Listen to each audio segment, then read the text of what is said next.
Bueno, hoy lo que vamos a hablar es de las lesiones en el sistema nervioso central del recién nacido, las lesiones más frecuentes. Vamos a hacer una revisión sobre las imágenes en cuanto a las hemorragias de la matriz germinal y las lesiones hipóxico-isquémicas. Bueno, las técnicas de neuroimagen nos permiten realizar el diagnóstico, la evaluación y el seguimiento de estas lesiones a nivel del sistema nervioso de los recién nacidos, y vamos a ver que tanto la ecografía cerebral como la resonancia magnética son los estudios por excelencia para poder estudiar el cerebro del recién nacido. La ecografía cerebral es el método de screening más importante porque, bueno, es de bajo costo, no produce radiación ionizante, se puede realizar en cualquier momento dentro de la terapia intensiva en los pacientes incluso que están en estado crítico, y no necesitamos ni sedar al paciente, ni trasladarlo, y lo que necesitamos es tener el equipo y el personal capacitado para poder realizar el estudio, y se puede repetir las veces que sea necesario. Pero la resonancia magnética es, digamos, el estudio, el gold estándar para poder estudiar la anatomía normal y patológica del cerebro del recién nacido, pero bueno, es un estudio de mayor costo, que necesita que traslademos al paciente, probablemente sedarlo para realizar el estudio, que tenga que estar relativamente estable para poder soportar el traslado, así que bueno, a veces se hace más complejo poder realizarla. Vamos a ver cuándo tiene las indicaciones específicas.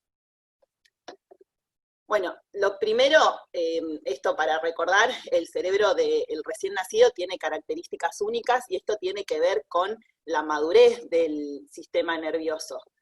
No es lo mismo estructuralmente el cerebro del recién nacido pretérmino que el recién nacido de término. Lo primero que vamos a ver, bueno, en la evaluación ecográfica, acá tenemos cortes ecográficos, cortes coronales, y un corte sagital y un corte parasagital de un prematuro de 24 semanas, y lo que primero que vemos es que el aspecto del cerebro tiene un aspecto liso, o sea, no hay desarrollo de surcos ni circunvoluciones, sí está presente ya a las 24 semanas la cisura de Silvio, que tiene esta característica que es una cisura amplia, y en este que es el corte coronal posterior la vemos como está con forma de V. Los espacios ventriculares por lo general son más amplios en el prematuro que en el recién nacido de término, y hay persistencia de espacios líquidos prenatales que son, bueno, la cavidad del septum pellucidum y hacia posterior el cavum vergae. Dentro del ventrículo lateral lo que vamos a ver es esta imagen hiperecogénica que corresponde al plexo coroideo, y si comparamos estas imágenes con estas de acá, que corresponden a un recién nacido de casi término, pues 36 semanas, vamos a ver que hay mayor número de circunvoluciones, los surcos están presentes, que son estos que los vemos acá, que bien vemos ahí hiperecogénicos, podemos hacer diferenciar la sustancia gris de la sustancia blanca, y las cavidades ventriculares se observan de menor tamaño comparadas con las del prematuro. Y también hay cambios en el cerebro con respecto a la circulación cerebral. En el recién nacido, la circulación del cerebro está dada por el polígono de Willis, y la irrigación va a tener digamos, hay dos sistemas de irrigación del cerebro, uno central y uno periférico. El sistema central irriga desde la base del cráneo, el cerebro, y principalmente irriga los núcleos de la base. Y el sistema periférico, a través de las arterias piales con ramos cortos y ramos largos, irriga la corteza. Pero en el recién nacido prematuro, ¿qué pasa? Entre estos dos sistemas hay pocas anastomosis. Entonces el área de mayor vulnerabilidad es el área periventricular, que es este lugar donde van a sentar las lesiones por hipoxisquemia. Además, el prematuro tiene protegida de alguna manera la corteza porque existen anastomosis entre las arterias leptomeningias y las arterias terminales, las grandes arterias terminales a nivel de la corteza, y estas anastomosis involucionan alrededor de las 36 semanas. Por eso explicamos que en el recién nacido de término, el área de mayor vulnerabilidad en cuanto a la circulación y donde van a sentar las lesiones hipóxico-isquémicas son a nivel del área córtico-subcortical. Bueno, ahora, bueno, esto, digamos, es para hacer como refrescar el tema de la anatomía normal y poder entender por qué se producen las lesiones. Vamos a hablar ahora de las hemorragias de la matriz germinal, que son las hemorragias más frecuentes que se dan en los recién nacidos prematuros. La matriz germinal es un área hipervascularizada que va a ser la encargada de producir todos los precursores neuronales y gliales que luego van a migrar para formar la corteza. Esta matriz germinal tiene su máximo desarrollo entre la semana 10 y la semana 23 de gestación, y luego comienza su involución, más o menos alrededor de la localización de la matriz, al inicio abarca casi la totalidad de los ventrículos laterales a nivel subependimario. Y luego, de la semana 23 comienza la involución, y cerca de la semana 30 queda restringida al nivel del surco caudotalámico, y para posteriormente completar su involución hacia las 36 semanas. Con lo cual, en los recién nacidos de término va a ser muy raro que por encima de las 36 semanas es muy raro que se produzcan estas hemorragias, y son características de los prematuros. Los que tienen más riesgo de sufrir estas hemorragias son los prematuros menores de 1.500 gramos y menores de 32 semanas. La matriz germinal es un área que está muy vascularizada, pero estos vasos tienen una delgada pared y son muy sensibles a las situaciones de estrés. Los recién nacidos, principalmente los prematuros, pueden tener muchas alteraciones, inestabilidades clínicas, o sea, estar sometidos a muchas situaciones clínicas que produzcan alteración de su flujo sanguíneo cerebral, y como tienen una limitada capacidad para poder autorregular su flujo sanguíneo cerebral, esto va a condicionar el sangrado de la matriz germinal.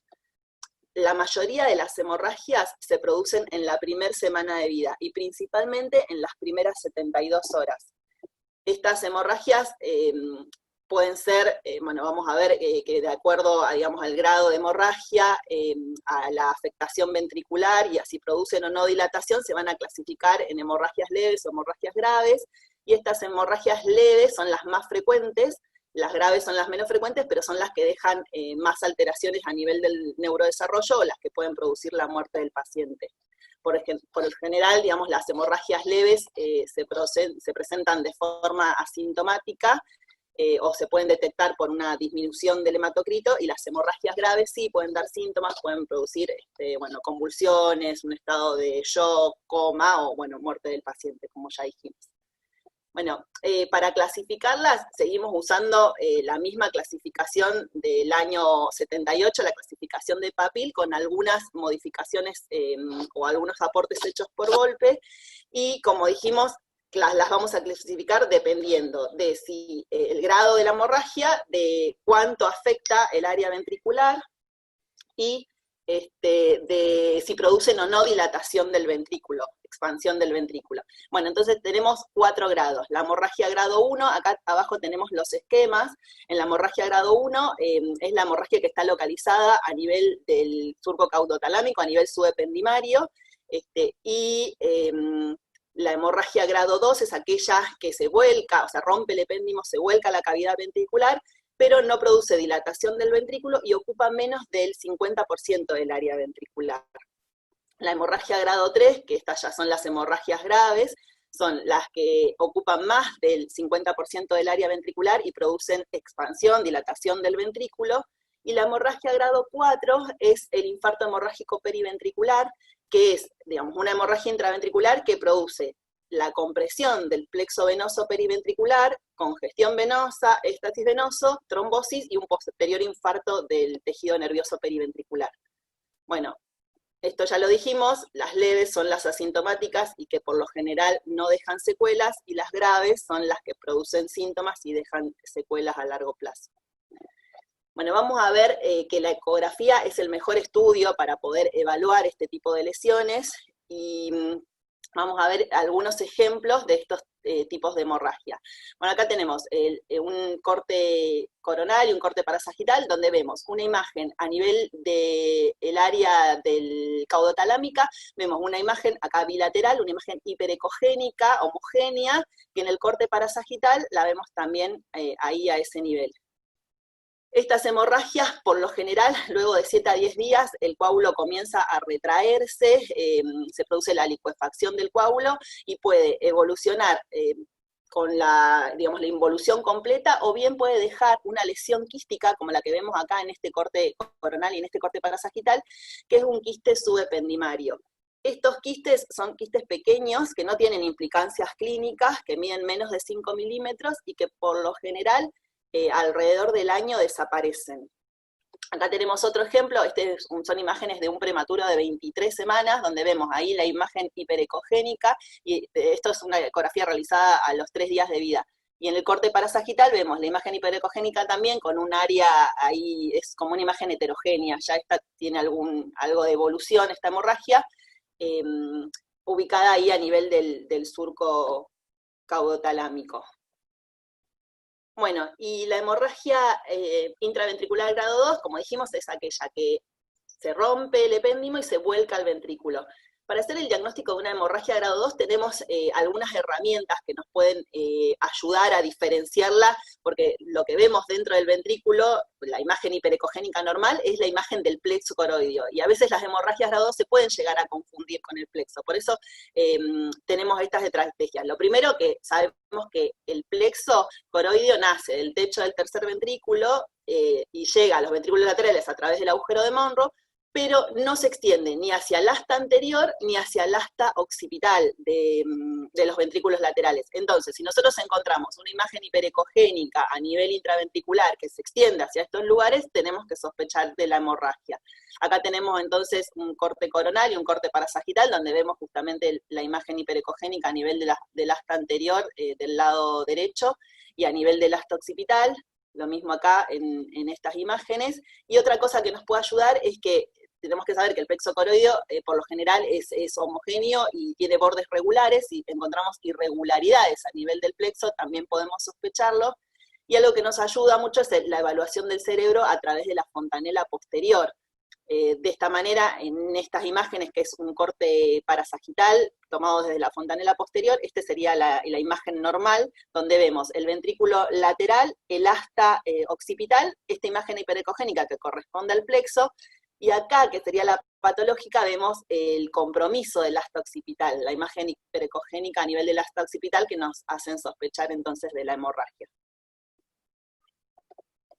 Bueno, y estas son imágenes de pacientes con hemorragia intraventricular grado 3. En este caso, la hemorragia ocupa más del 50% del área ventricular. Acá tenemos un prematuro donde tenemos la hemorragia en el corte parasagital, se ve como ocupa casi la totalidad del ventrículo, se extiende hasta el asta anterior, el asta posterior.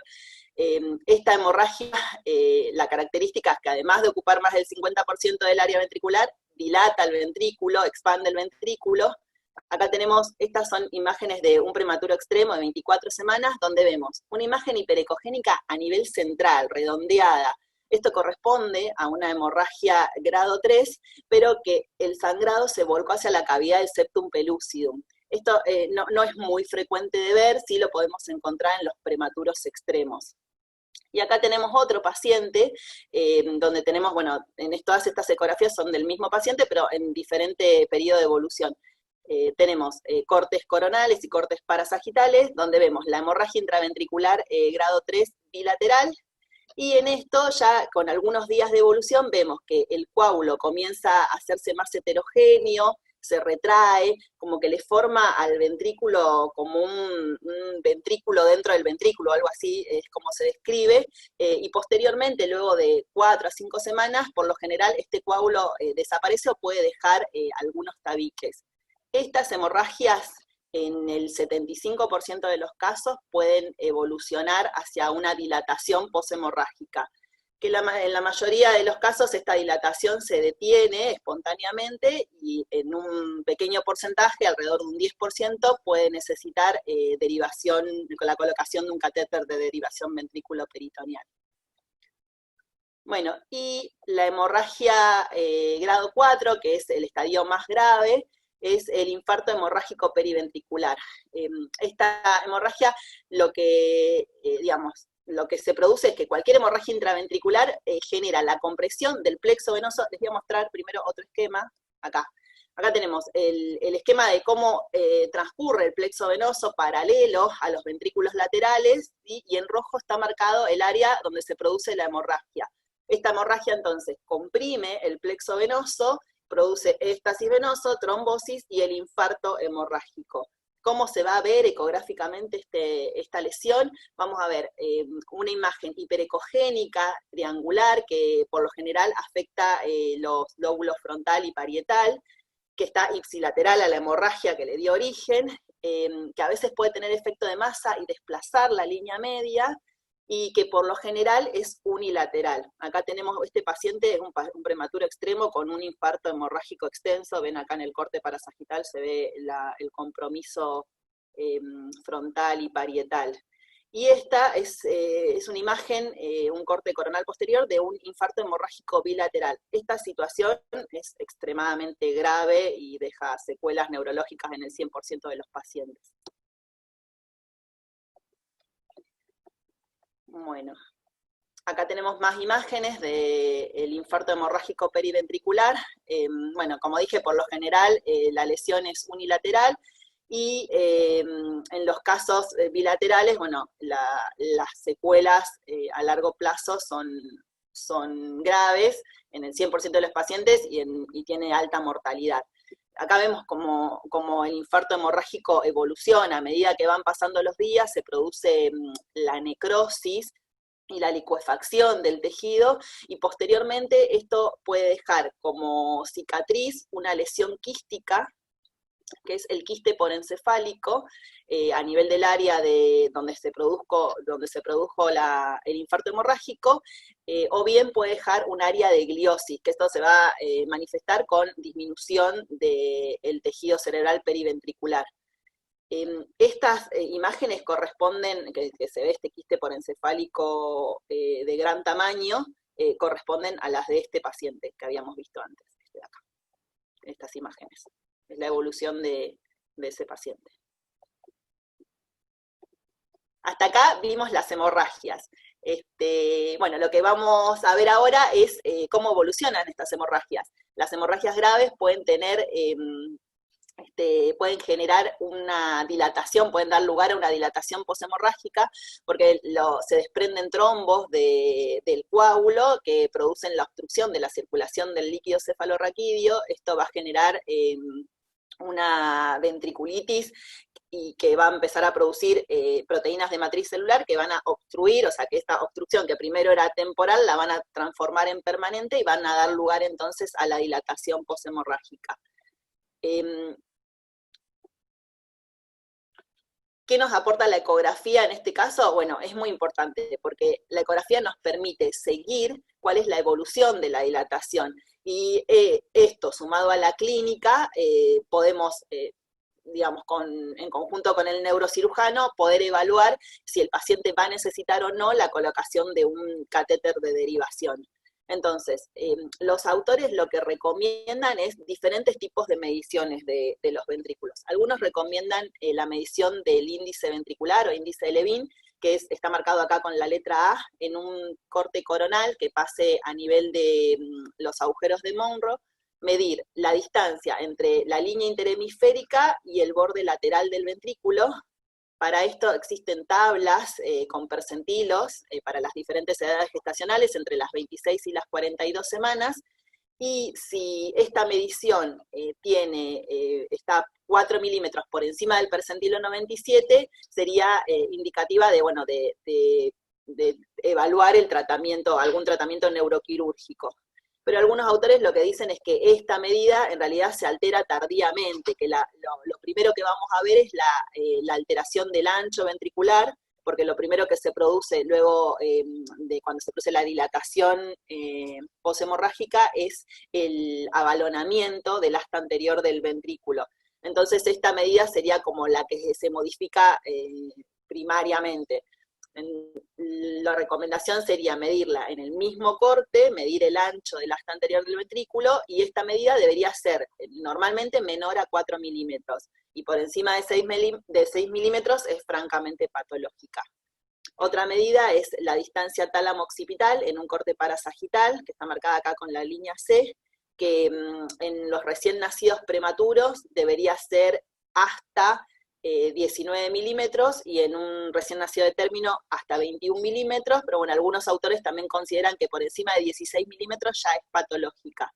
Y la otra medición es medir la distancia supratalámica entre la hendidura caudotalámica y el techo del ventrículo lateral, también en un corte parasagital. Y acá, de acuerdo a la medida, podemos hablar de una dilatación leve, moderada o severa. En el caso de que esta distancia sea menor a 10 milímetros, sería leve, entre 10 y 15 moderada y más de 15 severa. Y también se puede medir el ancho, digamos, en la longitud transversal del tercer ventrículo, que debería ser menor a 3 milímetros. Además de las mediciones ventriculares, también es importante la evaluación Doppler del sistema nervioso, porque ante este aumento de esta dilatación del ventrículo se produce un aumento de la presión intracraniana, y esto va a producir un compromiso de la velocidad de fin de diástole. La disminución de la velocidad de fin de diástole va a traducirse en un aumento del índice de resistencia. El índice de resistencia normal en un cerebro de término sería entre 0,6 y 0,8. Y ya cuando hablamos de un índice de resistencia por encima de 0,85, sería indicador de un aumento de la presión intracraniana, y un índice de resistencia mayor a 1 estaría hablando de compromiso del flujo sanguíneo cerebral. Entonces, la combinación de todos estos métodos, de las medidas, el índice de resistencia, la clínica del paciente, nos ayuda a definir la conducta con el paciente. Bueno, acá tenemos otras imágenes de un prematuro con una hemorragia intraventricular grado 3 y la dilatación hemorrágica posterior. Bueno, y ahora vamos a hablar sobre las lesiones hipóxico-isquémicas, tanto en los recién nacidos prematuros como en los recién nacidos de término. Y vamos a ver que, recordando lo que hablamos sobre la circulación del sistema nervioso, vamos a ver que los recién nacidos, dependiendo de la edad gestacional, van a tener áreas con mayor vulnerabilidad con respecto a la circulación. Y es en estas áreas donde se van a sentar estas lesiones. Bueno, en el caso de los prematuros, como dijimos, el área de mayor vulnerabilidad es el área periventricular. Acá tenemos un esquema donde vemos el área periventricular, que es el área de afectación donde se van a sentar las lesiones por hipoxia isquemia. La leucomalacia periventricular es la lesión hipoxico-isquémica del recién nacido pretérmino. Se produce el infarto y la necrosis de la sustancia blanca periventricular. Esto tiene una mayor prevalencia en los prematuros menores de 1000 gramos, hasta un 20 o 40%, y la presentación puede ser una transformación quística del área periventricular o la leucomalacia difusa. La transformación quística la vamos a evaluar muy bien por ecografía, y para la transformación difusa, el mejor estudio para evaluarla es la resonancia magnética. Bueno, generalmente lo que se produce es la alteración de la sustancia blanca adyacente al ángulo externo de los ventrículos laterales, y esto va a dar lugar a una disminución en la mielinización y a la dilatación focal de los ventrículos laterales. Se va a manifestar en un inicio con el aumento de la ecogenicidad periventricular y periatrial, y luego de 2 a 3 semanas, este aumento de la ecogenicidad evoluciona hacia la formación de quistes periventriculares. Los quistes pueden ser de pequeño o de gran tamaño y van a dejar como resultado la atrofia de la sustancia blanca periventricular y la ventriculomegalia. Bueno, vamos a ver ahora algunas imágenes. Bueno, la ecografía es el primer estudio que realizamos en estos pacientes y que nos va a aportar mucho con respecto a la leucomalacia quística, porque vamos a poder evaluar los distintos cambios que se van a producir a nivel de la sustancia blanca periventricular. Lo primero, si hablamos de grados de leucomalacia, lo primero que podemos encontrar es el aumento de la ecogenicidad periventricular. Este aumento de la ecogenicidad periventricular, la característica que tiene es que es más ecogénico que el plexo coroideo, que por lo general es bilateral, pero no es simétrico, y que persiste más allá de los 7 días luego de producido el evento hipóxico. Ahí hablamos de un grado 1. En estas áreas de aumento de ecogenicidad, lo que puede pasar es que se produce la necrosis de la sustancia blanca y posteriormente, luego de 2 a 3 semanas, aparecen las pequeñas lesiones quísticas periventriculares que se extienden, acá las vemos en un corte coronal y acá las vemos en un corte parasagital, y estas lesiones quísticas en el grado 3 se extienden hacia la sustancia blanca parieto-occipital, y en un grado 4 las lesiones quísticas confluyen y se pueden extender hasta la sustancia blanca subcortical, que sería el estado más grave. Y acá también vemos en un corte coronal cómo las lesiones confluyen y forman quistes de mayor tamaño.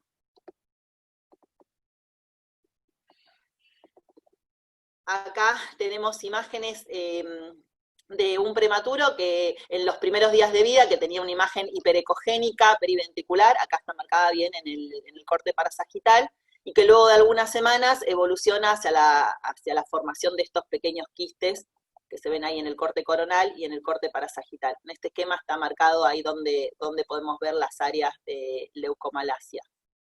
Y este es otro paciente con aumento de la ecogenicidad periventricular, tanto en el corte coronal como en el corte parasagital, que esto en las imágenes de resonancia, en la secuencia T1, lo que se va a manifestar es con un aumento de la intensidad de la señal, que está marcado ahí con las flechas. Y este paciente, bueno, estas imágenes lo que muestran es la evolución, luego de algunas semanas, hacia la formación de quistes en las áreas donde se detectó el aumento de la ecogenicidad. Es importante destacar que los recién nacidos prematuros, en los primeros días de vida, pueden tener un aumento de la ecogenicidad periventricular, que es normal, que es lo que denominamos halo periventricular, pero la característica de esta ecogenicidad es que es menor a la del plexo coroideo, es bilateral, es a predominio periatrial, y es simétrica, y que luego de la primera semana esta ecogenicidad desaparece. Por eso es importante el seguimiento de estos pacientes, o sea, realizar las ecografías seriadas para poder ver la evolución de esta ecogenicidad periventricular. Bueno, la resonancia magnética es muy útil para poder evaluar las lesiones crónicas de leucomalacia.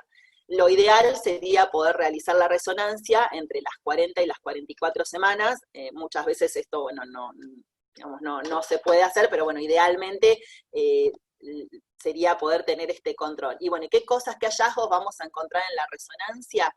La dilatación, acá tenemos unas secuencias en T1 donde vemos la dilatación de los ventrículos laterales, vamos a encontrar retraso en la mielinización, el adelgazamiento, el menor grosor del cuerpo calloso, la pérdida del volumen de los tálamos, el aumento del espacio subaracnoideo y la disminución del plegamiento cortical. Y acá en esta secuencia T2 FLAIR, la secuencia con atenuación de fluidos, lo que vemos es este aumento de la señal a nivel del área periventricular que se correlaciona con la gliosis de la sustancia blanca.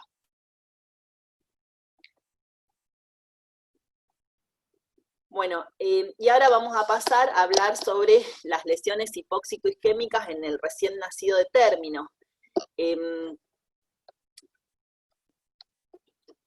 Los recién nacidos de término, cuando están sometidos a un evento de hipoxia-isquemia, lo que se produce es una falla energética, o sea, hay una caída del metabolismo oxidativo y se produce una falla energética primaria. Esto lo que lleva es a la muerte neuronal por necrosis en la primera etapa. Luego se produce la reperfusión, o sea, con la reanimación se produce la reperfusión parcial del cerebro que lleva a una recuperación parcial del metabolismo oxidativo, el paciente entra como en una etapa de latencia y posteriormente viene la falla secundaria, donde se produce toda una cascada de actividades moleculares y bioquímicas que llevan a la muerte celular por apoptosis.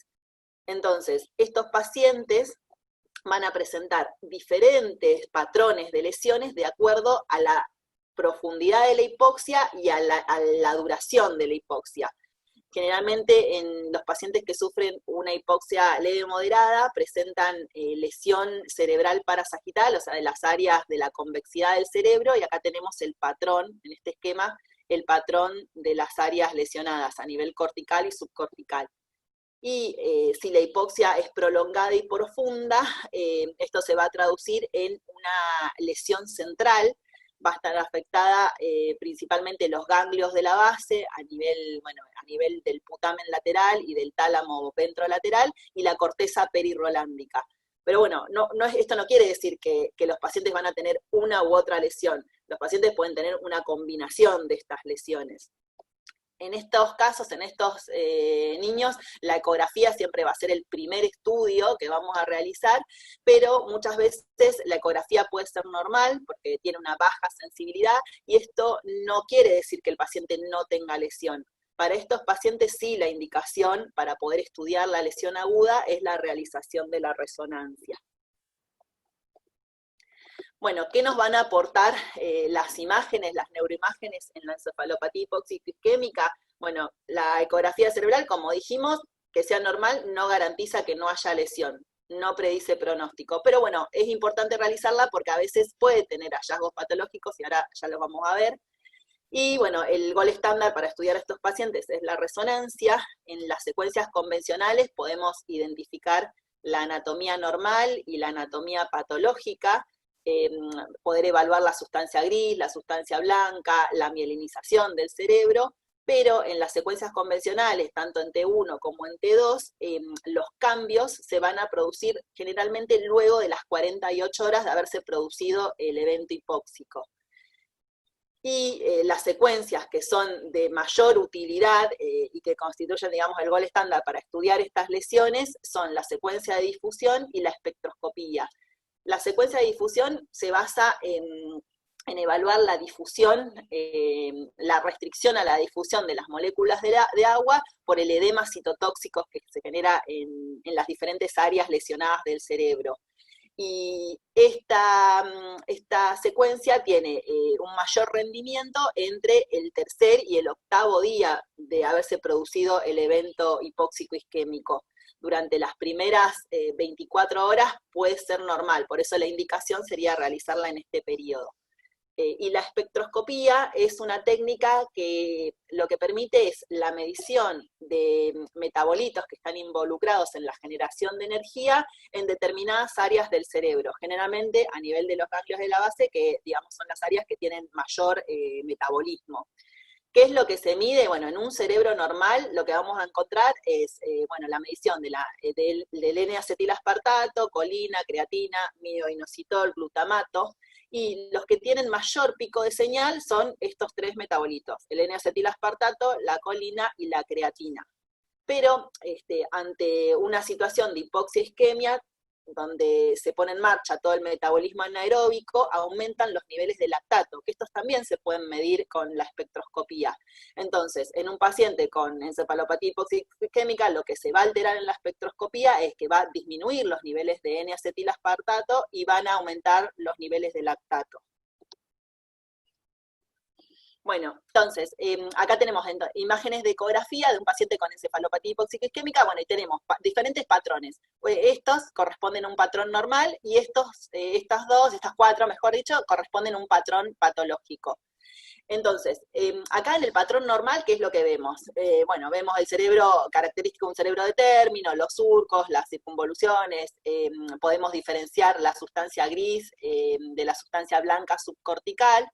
En cambio, acá lo que podemos ver es que los surcos se ven como más acentuados, hiperecogénicos, hay un aumento de la ecogenicidad de la sustancia blanca subcortical, aumento de la ecogenicidad parenquimatosa, y lo que vemos es como el colapso ventricular. Lo que me faltaba para terminar era ver estas imágenes donde vemos es la pérdida de la visualización de los surcos, la ecogenicidad difusa del parénquima, el colapso del sistema ventricular, la pérdida de la diferenciación entre la sustancia gris y la sustancia blanca, que corresponden a un paciente con edema cerebral. Y acá tenemos otras imágenes también de un paciente con una encefalopatía hipóxico isquémica, donde vemos alteraciones en la cogenicidad del parénquima, y lo importante en estos pacientes es poder realizar la evaluación Doppler, donde vamos a ver que en las primeras horas post evento hipóxico lo que se produce es la vasodilatación cerebral, y esto marca la pérdida de la autorregulación del flujo sanguíneo cerebral, que lo vamos a ver con un aumento de la velocidad de fin de diástole y una disminución del índice de resistencia. Cuando el índice de resistencia cae por debajo de 0,5, esto se asocia a peor pronóstico. Bueno, y la resonancia es la técnica de imagen, el gol estándar para poder estudiar estas lesiones. Como dijimos, en las secuencias convencionales, en T1 y en T2, las lesiones se van a manifestar luego de las 48 horas. Acá tenemos un T1 normal donde lo que vemos, esta hiperintensidad acá, que está marcada con esta flecha amarilla, es la hiperintensidad que corresponde al brazo posterior de la cápsula interna. Esa es una hiperintensidad normal, que en los pacientes con hipoxia isquemia, lo primero que se produce es que se pierde esa hiperintensidad normal, y esto marca el edema del brazo posterior de la cápsula interna. Lo otro que podemos ver en las secuencias T1, es como está marcado acá en esta imagen, es el aumento de la intensidad de la señal a nivel del putamen lateral y a nivel del tálamo ventrolateral. Y también podemos encontrar el aumento de la intensidad de la señal a nivel de la corteza y la hipointensidad marcada de la sustancia blanca. En las secuencias T2, lo que vamos a encontrar es el aumento de la intensidad de la señal a nivel del tálamo. También podemos encontrar como una pérdida de la definición de los ganglios de la base, y la pérdida de la diferenciación entre la corteza y la sustancia blanca subcortical, con el aumento de la intensidad de la señal a nivel de la sustancia blanca.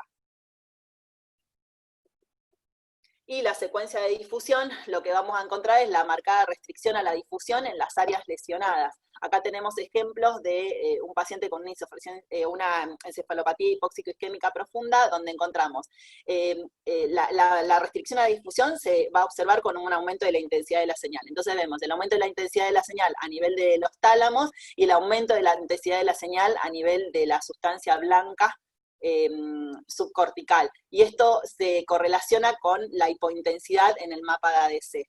Y en el caso de un paciente con una hipoxia profunda, vemos la alteración, el aumento de la intensidad de la señal a nivel del putamen y del tálamo ventrolateral, y a nivel de la corteza perisilviana.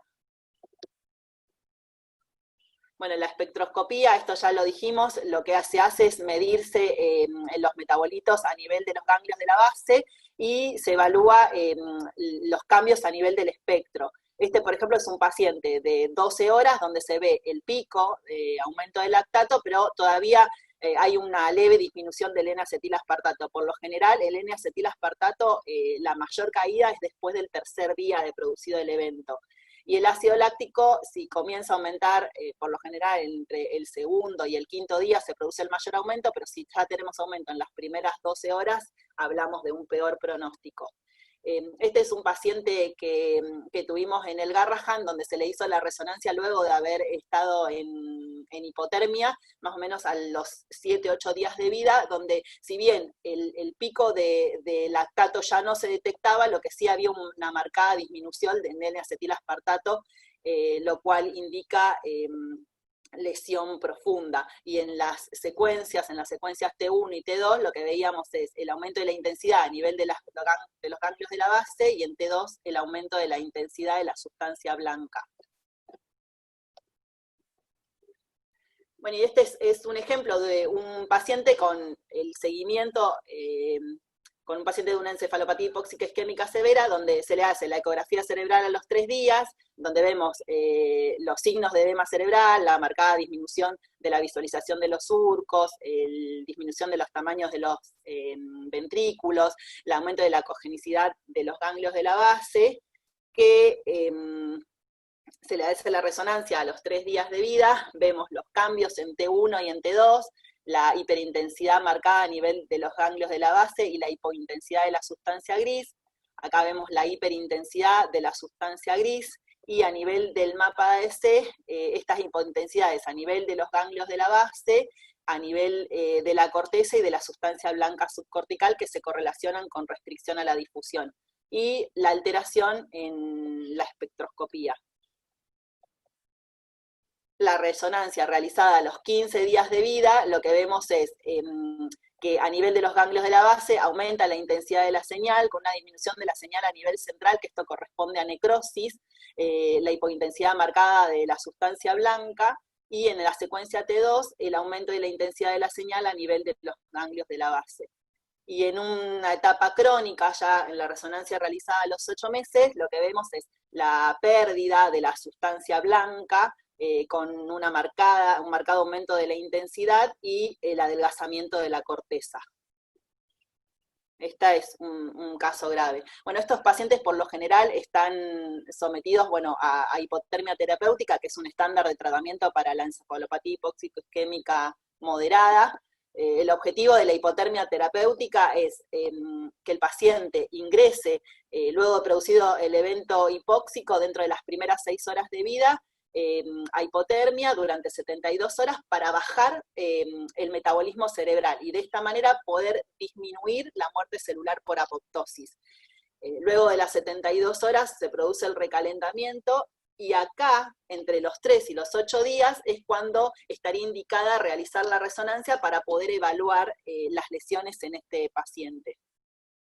La hipotermia terapéutica es un estándar de cuidado, reduce la morbilidad a corto y a largo plazo, esto está probado en la encefalopatía moderada, no está comprobada la efectividad en la encefalopatía severa, de hecho, solo en la encefalopatía moderada produce disminución de la lesión a nivel del tronco, del tálamo y del tracto córtico-espinal, pero no parecería tener una significativa reducción en la lesión en aquellos pacientes que tienen una hipoxia profunda y afecta totalmente el cerebro.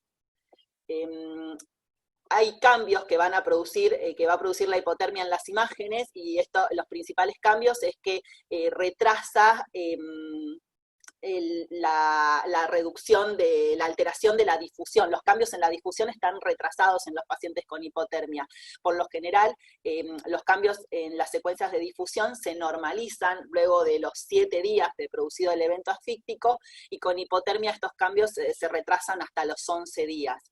Y si nosotros tenemos un paciente que luego de haber entrado en hipotermia se realiza la resonancia y vemos unos altos niveles de ácido láctico en la espectroscopía y una marcada restricción a la difusión, probablemente, bueno, este paciente tenga una lesión hipóxico-isquémica severa, y esto sugiere falta de respuesta al tratamiento.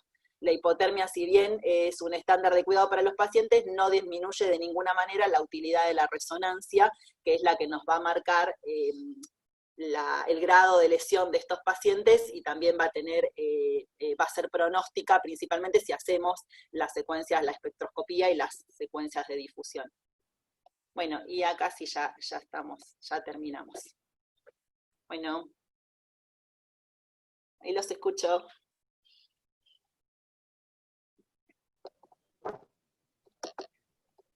Creo que alguien nos silenció. ¿Escuchás ahora? Sí, ahora sí los escucho. Qué lindo, muy lindo, gracias. Sí, hermoso, Marta, hermoso. Perdón, hablé muy rápido, no sé. No, está hermoso, excelente la presentación. Yo te quiero hacer 2 preguntas, que son las dudas que tenemos siempre cuando hacemos ecografía.